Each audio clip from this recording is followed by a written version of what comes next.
All right, we are live, I think, finally. Hello, good afternoon. My name is Nate. I am the communications specialist at UMFS. I am with Dani today for this week's episode of UMFS Live. Dani, thank you for being here. Thank you for bearing with me. I've had some technical difficulties this morning as I get everything set up, but I think we're good to go. Dani, hey, how are you? Good. How are you? I'm doing well. Dani, can you tell us what is your title at UMFS and how long have you been with us? So I am the Community Engagement Manager at UMFS, and I have been at UMFS 11 years in August, believe it or not. That's amazing. And I know that you are well known around campus. You help out with a lot of different things. Talk a little bit about your sort of day-to-day and what that looks like. Yeah, so I have the joy and honor of overseeing admissions for our residential program and our school program. And what that means is that I get to supervise a wonderful team of people, but I'm also a part of the marketing team. So I get to help tell people in Virginia about what we do at UMFS. I get to talk to families that need our help and need our services and explain about what we do. So every day looks a little different, and the pandemic has certainly thrown a little wrench into those plans as well. So I telework some days, but I'm actually on our campus in Richmond other days. So it's kind of fun in that way. I get to kind of be all over and buzz around. Right. You get to see a lot of what's happening, especially there in our residential program when you're on campus. What keeps you coming back, Dani? I really have loved my time at UMFS because I've gotten to know so many amazing staff that we have. We have an amazing team at UMFS across all of our programs. And I've had the joy of being in our foster care programs, community-based services, residential, and now I oversee admissions in our school. So I've kind of touched on a lot of the programs and gotten to know many people at UMFS over that time. And really the people are the support system in such a hard job and hard field like social work. It's been such a joy to get to know so many wonderful people. And then also the kids and families, it's never a dull moment on campus. When I work in our residential program, there's always something happening. And I really like getting to know the kids and families that we serve for who they are, not just what's on paper. There's so much more to people than what's in the file, so getting to know people, talking to people, being face to face.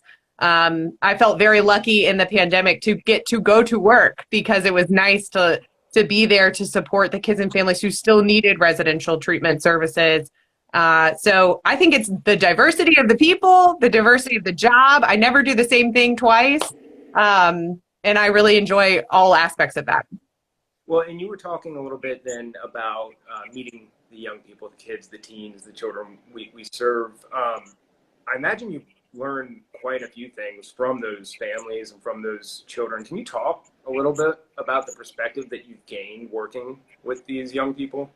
Yeah, that's a really good question. I think one of the best parts about working with our kids and families is that there is such a diversity of the kids and families that we serve. In all of our programs, we serve youth that need to have some safety and be away from their parents for a little while in foster care. And we also get to work with the parents who need a little extra help until they can have their children come back home to them. And then in residential, we get to work with kids and families that need a little extra support making it through every day. And we have services, that reach the gamut. And I think what I've learned working in all of those is that everyone has their own story, and every single person, including myself and our staff and coworkers, need support, and they need friends and a support network. And if they don't know how to access that support network, then there really is no way for them to be successful. And so the supports that people need is what I think I really love about UMFS, is that we try to build those supports in people. And so I hear it over and over again from the kids and families that we serve, is that we have to build skills in people in order to, and win with them and join with them in order to understand who they are and what they need to really meet their needs. Well, when you're talking about skills, I mean, there's a number of different skills that we learn that we can help youth find. And I want to use that as a jumping off point to talk about some of your skills outside of just your professional life. You are well known around the office and adored for some sweet treats, some baked goods. Can you talk a little bit about how, if I remember correctly, you use that skill to sort of connect with some of the youth in our residential program?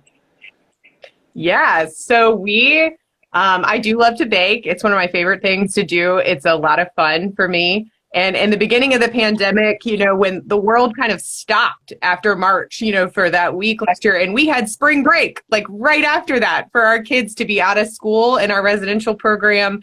And they go to school on campus, but they're then home in the cottages that they live in on campus all day, every day. And so we were trying to figure out what to do with such a quick turnaround. And so we decided to have a baking competition between some of the cottages. So one of the therapists, Jamie and myself, took a cottage each, and we had a little bake-off between the cottages with a chocolate chip cookie recipe, and had a taste test for anyone that was on campus. So they would come in a little at a time, and maintenance voted, and the therapists voted, and it was very fun to do. And we also did an apron decorating contest. So I really enjoyed that because the kids' creativity, I mean, we used puppy paint and finger paint, and just seeing the kids get that creative outlet in such a chaotic time when everything was changing. And, it's always fun. Spring break's always supposed to be fun. And then, to get some of your activities kind of squashed down, it was a really fun way to do that, and enhance that activity. So, yeah, we lugged all the KitchenAid mixers to the cottages and got the kids to help us mix some ingredients together. And we had a good old time. And I honestly cannot remember who won that competition. I'll have to ask Jamie. He'll have to remind me, the therapist that helped. But I think it was pretty even. We did a point sheet, on the appearance of the cookie, the taste of the cookie. It was very in depth. We got really into it, and it was super fun.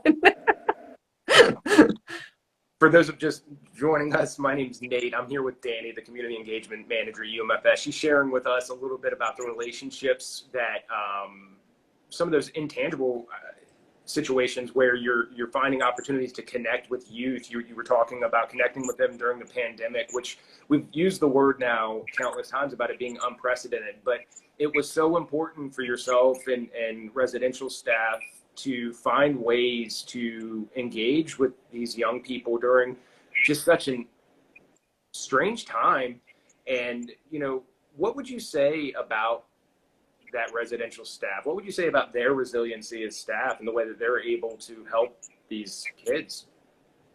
Yeah, I mean, I have been so impressed by the residential team and in our residential teachers, our school teachers. I mean, we have had a lot of folks that have worked just from day one in the pandemic throughout. And all of us have worked even from home, but being on campus with the kids, like you said, to help children who have already experienced a lot of trauma or mental health challenges, just differences than kids who don't quite need residential. It was so amazing to see the residential staff, including the residential teachers and the whole team, try to get creative immediately. The first thought couldn't be selfish. We didn't have a choice. We had to keep our kids on campus safe, our staff on campus safe. And it was hard, and it's still hard. It's still very hard work because there's still restrictions because we're congregate care. So we have to be really careful with our kids and, staff, and we want to keep everyone safe as an agency. And I appreciate that. And so I would say that it's been amazing and such a joy to watch the residential staff get creative to try and keep the kids entertained. I know they've done some very creative art projects and tried to do movie nights and tried to take turns walking around the circle and at the gym and at the pool, anything to keep the kids engaged, and building that relationship with kids, which, like I said, I learned about building natural supports, and building relationships is so important to everyone in the world. And so I think that experience of adults trying to keep you safe, while it's very